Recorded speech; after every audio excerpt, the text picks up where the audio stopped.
Even in harmonious twin flame union, the healing journey continues. Welcome back to our channel. We're Adam and Breann, Master Certified Ascension Coaches with Twin Flames Universe.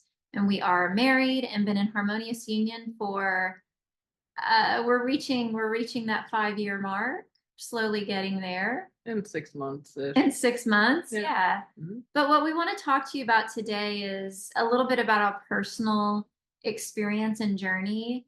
We do a lot of videos based off of providing teaching tools or insights that can help you move forward on your journey. But now we just want to connect with you more on a personal level to let you know, maybe have like some insights into our own personal healing journey.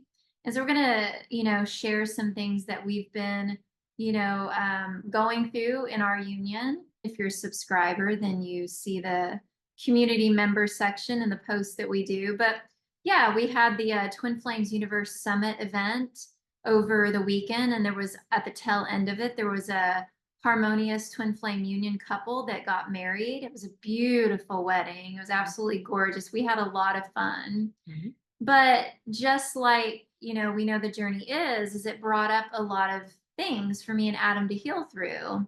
And we just wanted to share some of those things with you just to kind of, debunk. There's a little bit of an idea and consciousness that when twin flames come into harmonious union, that the party starts and there's no more upsets to be healed through.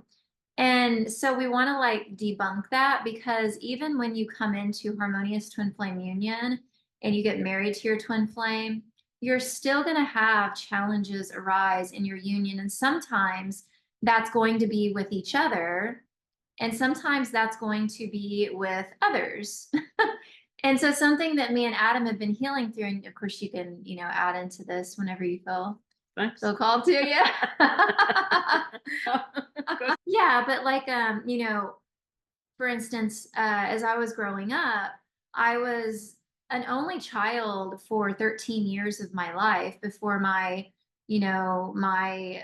mom got remarried and started having babies again. And then I had some step siblings on my dad's side, but for the most part, I was pretty much an only child.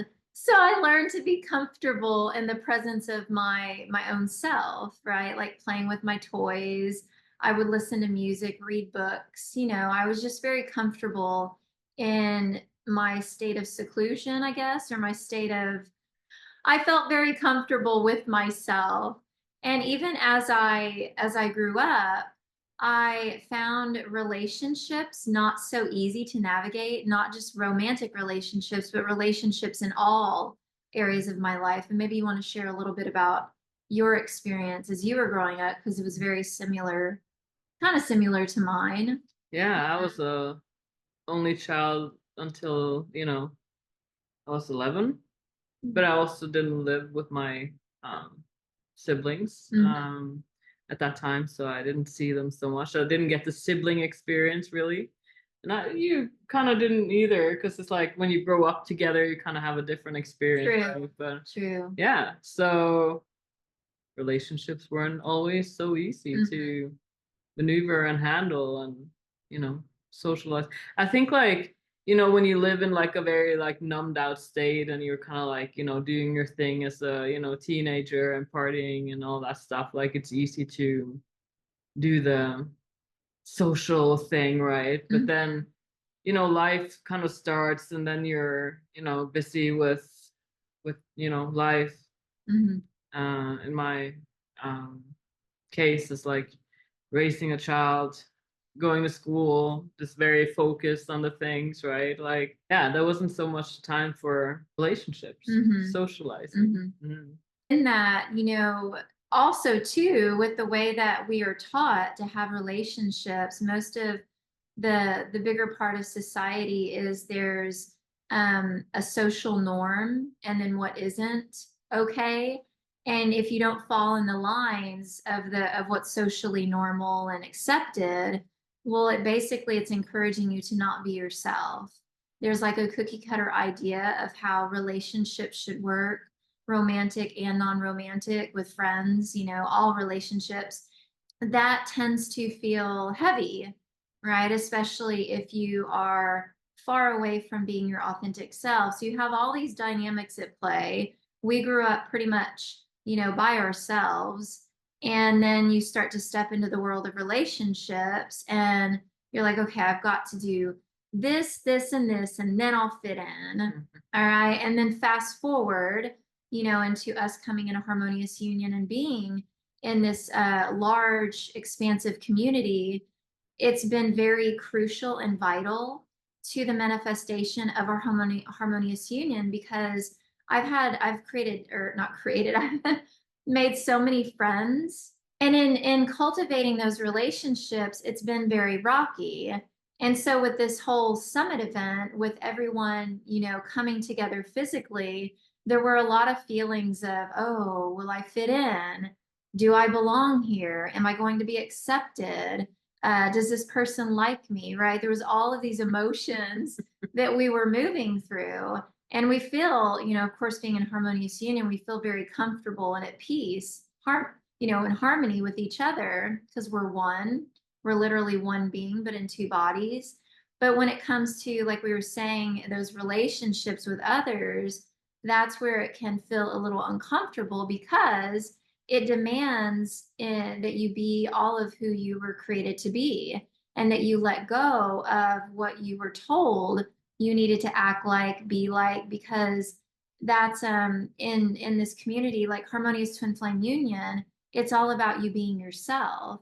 And so when you're around a bunch of people that are learning to, or not learning, but they're working on cultivating their harmonious twin flame union, they're also stepping into, hey, I'm just going to be my complete and total self. And that can feel very vulnerable and uncomfortable, because it's a level of intimacy that the majority of us have not ever experienced ever before. Because I know, I'm 40, going on 41 this year. And so I know for the bigger part of my life, I wore a mask, before I started my spiritual journey and had my awakening back in 2016 now. I had very light blonde hair. I would go tanning. There's something wrong with that though, but it's like, no, it no, wasn't no, no, no. her. Nothing Wasn't wrong her. with that. What I'm getting at for me though is I was hiding, right? Like I was doing these things to portray an image that I thought was acceptable in society. So I thought if you were a female, what was very accepted was having blonde hair, blue eyes. I did attempt to, early on in life, try contacts, but it didn't look quite right.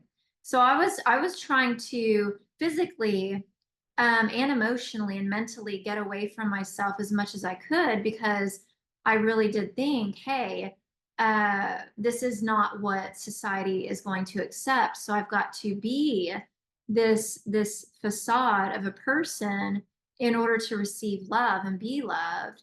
And boy, when I woke up to my twin flame journey and I realized that I had to be myself, that was really hard. And that was a big part of our coming together in our harmonious union, was relaxing into who we truly are as divine beings.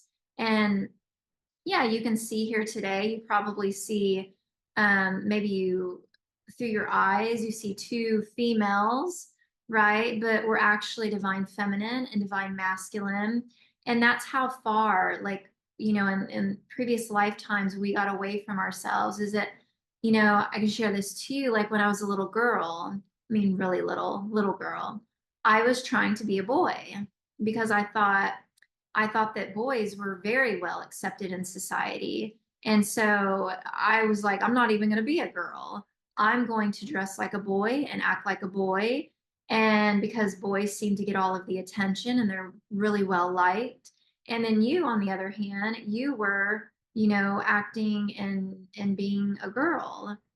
I don't know if you want to add a little bit there about your experience in that. Same thing. Same I thing. guess. Yeah. I didn't know any better. I try to hide a lot of things. So. Yeah, so you can see, like in our union, we tried to get away from ourselves as far away as we could, even to the point of being the opposite sex, or being the opposite energetic essence of who we were created to be.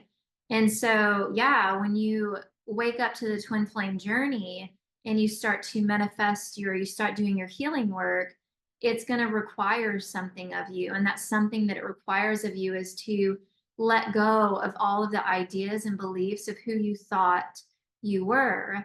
And then that's just one part of it. And the next part of it is sharing in that. And this is what this summit event really called forth from us, is not only being our true selves, but like sharing our true selves with others. And yeah, it brought up a lot of vulnerability, feelings of intimidation when it comes to intimacy. And the reason that we're sharing this with you is because we want you to understand how important it is and how vital this is to manifesting your own union. You think that you know yourself, and you do to some level, to some degree you do know who you are, but there's so much more to you that you've yet to discover. And the same goes for us. Until we've achieved perfect union, there's so much of ourselves that we've yet to uncover and discover about ourselves. And that is a beautiful thing, because what's underneath is divinity. It's not anything bad. And this has been a huge block that we've also been working through, and we still do, is that believing on some level that we were created bad, right? Or that we were created not divine, that we were created as an ego, or that we're bad people. But that's what the ego, tells you. And if you have all of these misbeliefs about yourself, you're going to think that stuff. And so there's been a lot of like shedding of what we thought we were and relaxing into who we truly are. And I feel like you have some things to say. Well, I think I just want to add something you had mentioned earlier, something, when, or maybe you didn't, I can't remember. But about like being in harmonious union, right? It doesn't stop, like your upsets are not going to stop there. And though it is a level of mastery you have attained with harmonious union, it doesn't mean that you don't have, the same upsets you're working through like anyone else. Like if you don't feel good enough, if you're, worthiness, abandonment issues, there can still be things like that you're working on.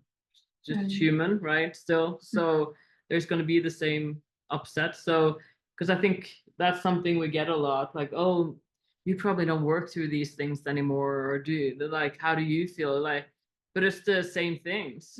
You're still just healing. You just reached a level of mastery in a space in your life, basically. Right. I'm glad that you said that too, because this is important as well to share, is that, and Jeff and Shalia, well, Shalia specifically did a really good video on this years back, but the question was, do I have to be perfect to be in my harmonious twin flame union? And the answer to that was absolutely not. You only need to have resolved the core upset that's creating the illusion of separation. And for us, that was a lack of self-acceptance and fear of abandonment, which are tied hand in hand, because if you're not accepting yourself, you're abandoning yourself. So you can see how those are intertwined perfectly. But still to this day, even going on 5 years into this, we still move through layers of self-acceptance and fears of abandonment. It comes up from time to time, but not as much as it used to. But we did resolve the core root of it, right? And what comes up now is just like I don't know, hints of it, right? It's not as upsetting as it used to be, because we've done a lot of healing there. And so also too, no, you don't have to be perfect to manifest your union. It just means that at your core, you've made the choice to heal, and you are willing to move in the direction of your healing. And knowing that you're already perfect as you are right now, you're just dropping the illusions of where you believe that you're not perfect. And perfect, when I say perfect, that doesn't mean perfectionism. Perfect means divinity. And our idea of perfectionism or perfect is not exactly what I'm talking about here. But to know yourself as perfect, it's just something that you come to know as you love yourself. And then you'll understand what it means that nothing you do is not divine. It's all perfect in perfect order. And it's just choosing to see yourself as that. True story. True story. Mhm. Yeah. Is there anything else you want to add to this? I feel like pretty much covered it, and yeah, like shared what a little bit of what we've been moving through, like we said with the summit event.